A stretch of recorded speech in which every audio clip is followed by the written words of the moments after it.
Guitar exercises. Not necessarily the most fun thing to think about, but certainly a necessity when developing skill. I'm going to work on changing that for you by showing you how to craft your own exercises based on real music, classic tunes, and turn them into something that is more fun and effective for developing your technique. Let's check it out.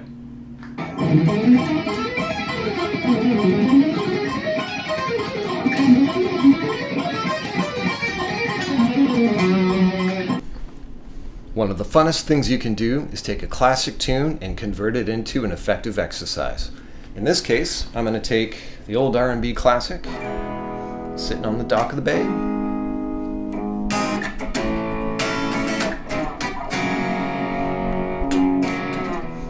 The old Otis Redding tune.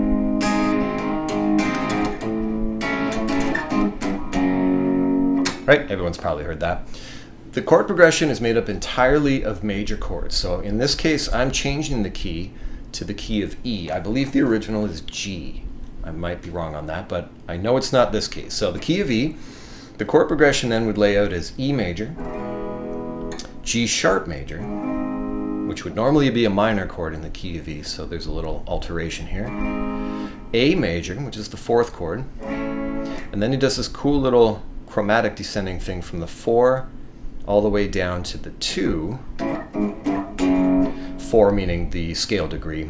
A major, G sharp major, G natural major, and F sharp major. Now the exercise involved is just based on that chord progression. So all I'm doing is replacing the chords with chord-based or arpeggio-based lines. So for the E chord, what I've done is I've taken an E major 7 arpeggio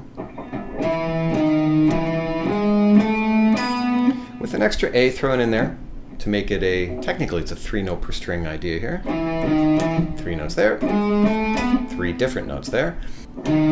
D sharp and E, G sharp and B make up an E major 7 triad. E, the 3rd being G sharp, the 5th being B, and the 7 being the D sharp. The added note is the A. We now have a 3-note per string pattern. I'm going to move that up an octave. So I'm literally taking the same physical shape. I'm moving it up 2 frets and 2 strings so that I'm now on the D string, 14, 13, 14, or E, D sharp, E. And then on the 3rd string, we're doing G sharp, A, and B, 13, 14, 16. So far. Now to continue under the E major umbrella, I'm going to jump over to the 1st string, skip over to the 1st string, and we're going to do E, G sharp, E, 12 and 16, and back. And then skipping back to the 3rd string, I'm going to play 3 notes. The B, which is the 5th of the chord. The 4th is A. The 3rd is G sharp. So now you've got a group of 6 here. 6. Next 6 will be the skip. And the last thing you're going to do for E major is we're going to shift down to the 3rd string, 9th fret, which is E.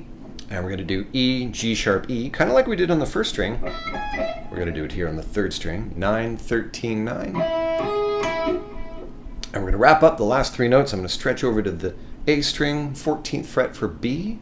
And I'm going to play B, A, B, 14, 12, 14. So you got.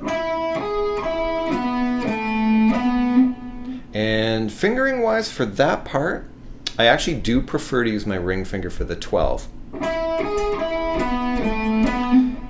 You'll see why in a minute. So here's the E major section.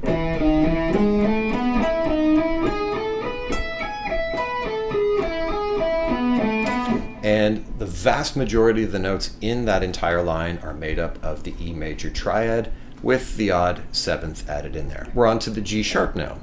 Here's the reason why I used the ring finger for the last note. I'm going to use the middle finger for the 11th fret G sharp. Now the phrasing I'm using for this, or the way I'm spelling this chord out, is I am relying on the flat 7 as well to get a G sharp 7. sound instead of just a regular G sharp. So you'll hear that in this line. G sharp, F sharp is the flat 7. So you got a dominant 7 going on here. Then I'm going to swing over to the D string and we're playing B sharp. And yes, I said B sharp in the key of G sharp major, or a G sharp major chord, I should say. There is a B sharp, C sharp, D sharp, and kind of like the E major, I'm going to move that up an octave. So on the 3rd string, I'm doing G sharp, F sharp, G sharp, 13, 11, 13. And then it's going to require a little shift to get to the next note, but I'm going to do 13, 14, and 16 on the B string, which is going to give us again B sharp, C sharp, and D sharp. And now we have this. And to wrap up the G sharp section, I'm playing more G sharp bass line. So I've got F sharp, G sharp, F sharp, 14, 16, 14. Moving to the B string, I'm going to do D sharp, B sharp, right? So now we have, and the last note of this group of 6 is going to be the A sharp right there. And then I'm going to finish the 6 like this, which is essentially the root, the 3rd, so G sharp and B sharp. And then I'm going to swing in for F sharp and D sharp. And right there, that alone is a G sharp 7 arpeggio, ending on the B sharp right there. So the entire G sharp portion will be this.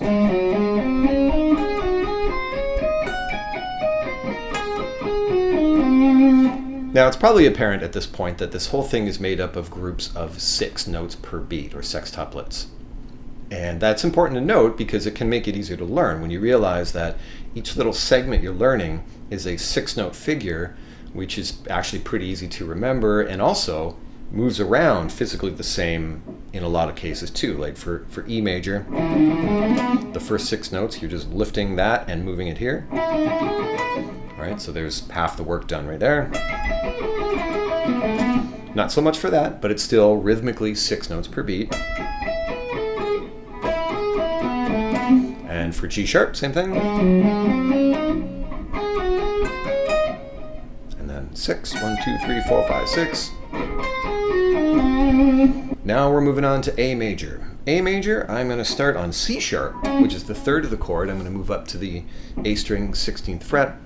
And I'm going to play another pattern based on a couple of the other ones we've actually already done. I'm going to borrow B, which is not technically a chord tone, but that's okay. C sharp, B, C sharp, 16, 14, and back. And then on the D string, I'm going to play E, which is the 5th of the chord. F sharp is a passing tone to get me to A at the 19th fret. And then I'm going to shift the pinky from the 19th fret to the 14 on the same string. We're still in the D string. 14, I'm going to do 14, 11, 14. This is going to give me E, C sharp, and E, which in relation to an A chord is the 5th and the 3rd. And I'm going to wrap it up for A on the B string. We're going to do 10, 12, 14, which gives you A, B, and C sharp. 2 of the 3 being chord tones, these guys right here. So for A, you have this.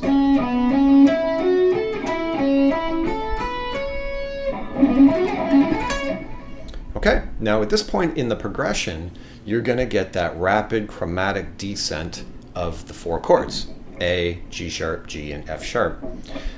To accomplish that for this line, I decided to break the alternate picking thing and to do just these quick little flurries. Because technically they're only an 8th note each.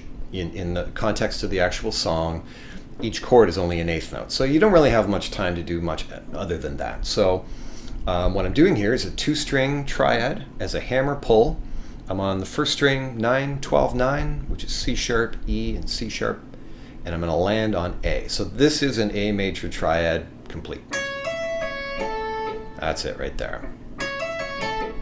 Now I'm just going to move that exact same thing down a fret for G sharp major, another fret for G natural major, and one more fret for F sharp major.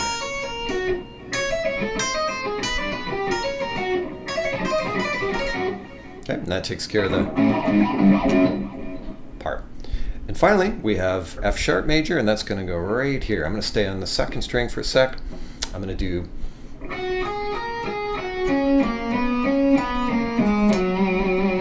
so that'll be F sharp, G sharp, A sharp on the second string, and back down.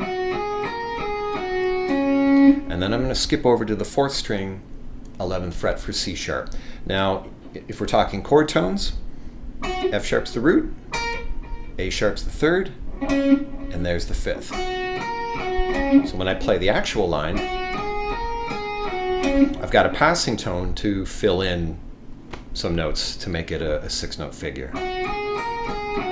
But the majority of it is the F sharp major chord tones themselves. And kind of the same thing happening here. On the D string, I'm playing A sharp, B, C sharp, and back down, and these two being chord tones. And I'm going to use G sharp as a passing tone to get to the root, where you finally get to take a 2-beat rest. How generous, eh? There you go, and then it just starts over again. So here's the whole thing at a slower tempo.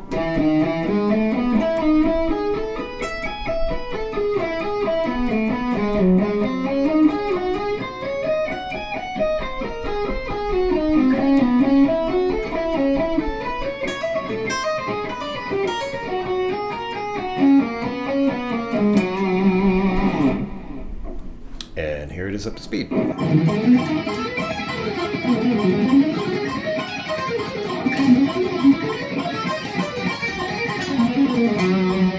You'll find the tabs for this exercise in the description below in both PDF and Guitar Pro format, and check out some of these other videos that might interest you as well.